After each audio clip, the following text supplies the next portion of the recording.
Dereng.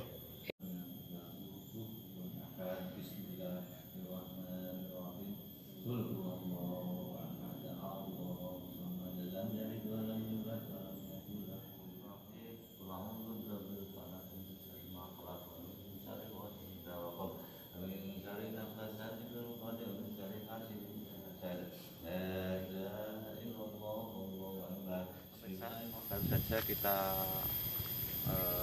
berziarah di makam atas, coba kamera di atas. Nah, itu makamnya. Dan baru saja kita tadi sudah membacakan wasilah tahlil untuk beliau Mbah Sunan Geseng. Saya sudah tadi dari awal sudah mengatakan bahwa ada cerita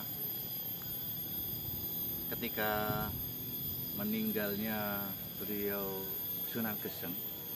Tadi kan saya cerita tentang asal muasal daripada nama Gosong atau Gesengnya, karena dibakar di dalam apa ya, dalam papringan. Kali ini saya akan menceritakan tentang meninggalnya beliau, bahwa beliau sebelum meninggal itu kalau mukimnya itu di desa Kleteran. Jadi dari Grabak, lokasi ini kalau dari Magelang terus menuju ke Grabak, dari arah Grabak nanti kita cari jurusan yang ke Pager Gunung atau ke Ngablak, tapi lewat yang sebelah sini, lewat jalur yang sini, bukan yang Mangli, karena ada dua ya, ada dua. Nanti kalau setelah dari Grabak sampai Tirto itu perkiraan ya 4 kilo lah sampai lokasi makam ini.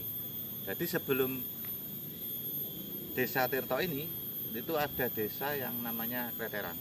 Jadi kalau kita lewat Kleteran itu nanti akan lewat Kleteran baru langsung ke Tirto. Oke, jadi beliau dulu, pemirsa, bahwasanya Sunan Geseng itu mukimnya di Kleteran. Jadi ngaji terus mulang di pondok dan sebagainya itu mukimnya di Kleteran sana. Tapi kalau beliau itu uzlah itu seringnya di Tirto. Jadi kalau kadang malam mengadakan mujadah ataupun nyepi, bermunajat kepada Allah, itu sering pada malam hari, yaitu tempatnya di desa Tirto ini. Nah, kemudian pemirsa, bahwasanya Sunan Geseng itu berwasiat kepada orang desa Tirto bahwasanya kalau nanti suatu saat beliau itu meninggal, kepingin kalau beliau itu dimakamkan di Tirto. Setelah tidak lama akhirnya beliau pun meninggal. Tapi pas meninggal itu beliau meninggalnya di Kleteran. Dan memang sebelumnya sudah berpesan kepada orang-orang desa Tirto ini, kalau beliau besok meninggal, nah, nanti kalau meninggalnya di Kleteran suruh diambil. Dan itu memang sudah beliau sudah berpesan dan ada triknya sendiri. Oke pemirsa, mungkin saya potong sekian dulu, nanti kita sambil berjalan melihat lokasi yang ada di bawah. Oke pemirsa, mari saya lanjutkan untuk ceritanya, sedikit agak menarik. Setelah meninggal, memang orang-orang Tirto itu sudah dipersiapkan. Jadi cara penjemputannya adalah orang Tirto itu nanti ke Kleterannya itu mengambil jenazahnya, karena jenazah itu sudah dikafani pada waktu itu, sehingga banyak sekali orang yang ada di sekitar tempat tinggal Sunan Geseng di Kleteran. Nah akhirnya orang yang sudah ditugasi itu berubah menjadi kucing atau apa bahasanya yo meong kucing. Dan jisimnya Sunan Geseng itu berubah jadi tikus. Kemudian kucing itu masuk ke rumah dan mengambil jisimnya itu. Setelah lari, orang-orang begitu masuk ke kamar, ternyata jisimnya Sunan Geseng sudah hilang, sudah nggak ada. Orang Kleteran bingung, loh ini jisimnya kemana kok bisa hilang? Padahal dijaga sebanyak orang ini kok nggak ada yang tahu. Akhirnya ada salah seorang yang tahu jika tadi ada seekor kucing masuk ke dalam dan pulangnya itu membawa tikus. Wah, begitu tahu seperti itu orang Kleteran langsung marah. Wah, iki wis langsung parani weh nang Tirta. Wah, akhirnya orang-orang Kleteran lari menuju ke Tirta. Sementara itu kucing yang membawa tikus tadi, yang membawa yang sebenarnya tikus adalah jisimnya dari Sunan Geseng, sampai sebelum di Tirta itu kekesalan, kalau bisa dikatakan lelah. Kucingnya kesel sampai nanggon jalan sebelum masuk Tirta, istirahat kucing tadi dan meletakkan jisimnya Sunan Kalijaga di antara dua batu, kemudian dinamailah tempat itu dengan nama Watu Anten. Watu Anten itu batu yang dijejerkan kayak nganten, maka namanya Watu Anten. Dan menjadi sampai saat ini desa itu menjadi desa Watu Anten. Kita lanjutkan setelah sampai di Tirta. Kalau memang sudah dipersiapkan sejak awal, bahwasanya memang di situ sudah dipersiapkan. Jadi begitu jisim sudah selesai, sudah sampai, langsung dimakamkan. Mungkin itu pemirsa, nanti kita lanjutkan sambil kita berjalan. Oke pemirsa, kita sudah sampai di tangga yang terbawah. Dan perlu diketahui sebelum kita melanjutkan cerita bahwa ini adalah pintu masuk ya menuju ke makam. Sedangkan ini yang di belakang saya ini adalah pintu keluar. Dan nanti kita lanjutkan menuju ke pintu yang sebelah sana. Yang maksudnya jalan gang yang sebelah sana. Oke, kita lanjutkan tentang cerita tadi. Setelah sampai di pemakaman sini, langsung dimakamkan jisim Sunan Geseng tersebut, dan orang Kleteran langsung menyusul ke sini. Sampai di sini ternyata sudah dimakamkan. Dan makam itu ada dua makam. Yang satu akhirnya orang Tirta ini mengadakan satu perjanjian.